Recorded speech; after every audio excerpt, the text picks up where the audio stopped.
تم توقيف زيان وزير حقوق الإنسان السابق عن ممارسة مهنة المحاماة.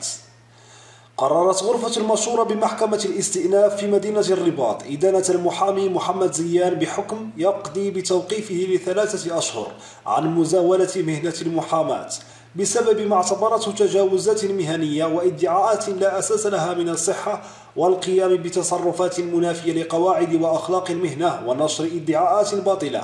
وجاء هذا القرار استنادا إلى إحالة من الوكيل العام للملك بالرباط بعد مراسلة هيئة نقابة المحامين بالرباط بشأن الشكاية الموجهة ضد محمد زيان، وأيضا عقد استنفاذ الإجراءات لدى هيئة المحامين. وكان المحامي محمد زيان قد ادعى أنه تسلم رسالة من المعتقل على خلفية احتجاجات حراك الريف في الحسيمة ناصر الزفزافي بسجن عكاشة، وهو ما نفته إدارة المؤسسة.